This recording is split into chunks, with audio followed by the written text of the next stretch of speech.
Un jour, ils voient la lumière. Ils avaient plusieurs enfants. Et dans ces 4 enfants qu'ils ont eus là, il y a un petit garçon qui est né dedans. Et quand il est né sourd. Et pour les docteurs, il n'y avait rien à faire pour eux. Ils ont dit au père qui était là, il dit, il n'entendra jamais. Et puis il a été dans les plus grands docteurs, dans les plus grands hôpitaux de l'époque. Il a été avec son argent, son savoir-faire. Mais à ce moment-là, il n'y avait rien à faire pour lui. Et il y a un pasteur qui est venu, puis il a frappé. Jésus va dire ces mots, voici je me tiens à la porte et je frappe. Si quelqu'un entend ma voix. Et à ce moment-là, il a laissé un message, une semence, quelque chose qui pousse. Il a dit, voilà, on fait des petites réunions devant, et dans ces réunions, Jésus sauve, Jésus libère, Jésus guérit, et Jésus revient. Et puis l'homme de la maison, il a dit, on n'a pas besoin de ça, nous on a d'autres dieux, on a notre façon de prier.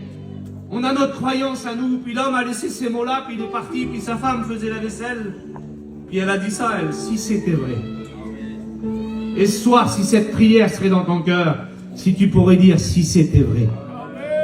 Si je pouvais m'approcher du trône de la grâce, si je pouvais m'approcher de cet homme qu'on appelle Jésus, celui qui ouvre les yeux des aveugles, celui qui fait marcher les paralytiques, celui qui fait entendre les sourds, si je peux m'approcher de lui, alors viens, il t'attend.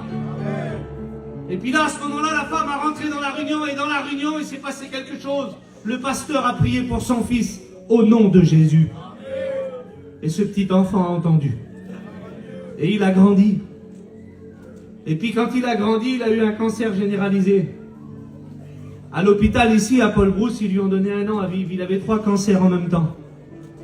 Et puis, son mari a regardé sa femme et il a dit, appelle les pasteurs. Et les pasteurs sont venus. Et ils ont prié pour lui au nom de Jésus. Et au nom de Jésus, il a été guéri. Puis il a grandi, il a fumé, il a bu, il a sorti. Il a fait des accidents avec des motos, avec des voitures. Et un jour, dans une réunion semblable à celle-ci, il a rencontré le Christ.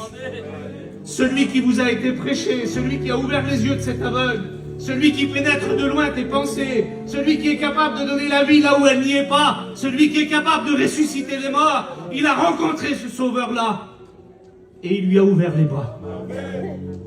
Et puis ce garçon avait besoin, alors il s'est approché de lui, il lui a demandé. Et puis ce soir-là, il a été délivré de la cigarette, de l'alcool, de tout ce que le monde lui avait proposé. Et puis il a continué à grandir, et puis il a chanté des cantiques. Et puis une année, en 2004, il est rentré à l'école biblique. Et puis il a commencé à prêcher l'évangile. Et il a commencé à prêcher ce Jésus qui l'avait guéri, ce Jésus qui l'avait sauvé. Et puis ce soir, ce même petit garçon, il est en train de vous dire à toute l'assemblée que Jésus est capable de guérir toutes les maladies. Parce que Jésus est vivant. Parce que Jésus n'a pas changé. Parce qu'il est toujours le même. Et s'il y a 40 ans en arrière, il a été capable de guérir un cancer généralisé et que la médecine ne pouvait rien faire, encore aujourd'hui, il le peut. Et puis s'il y a plus de 42 ans en arrière, il lui a ouvert les oreilles pour qu'il entende la parole de Dieu, encore aujourd'hui, il le peut. Alors ce soir, le Seigneur voudrait me dire, je peux répondre à ton besoin, je peux répondre à ta situation, je peux te sortir de ton problème, mais viens à moi, approche-toi de moi, fais-moi confiance, apporte-moi ton problème. Il dit, venez à moi, vous tous qui êtes fatigués et chargés. Et il dit, moi, le Seigneur, je vous donnerai du repos. Alors je voudrais qu'on baisse la tête au nom de Jésus. Et si ce soir tu es dans ce lieu avec ton problème, ta difficulté, les liens qui te rendent captif, il est le Dieu qui brise les chaînes. Il est celui qui enlève les murs où l'homme ne peut pas aller. Lui, il peut rentrer.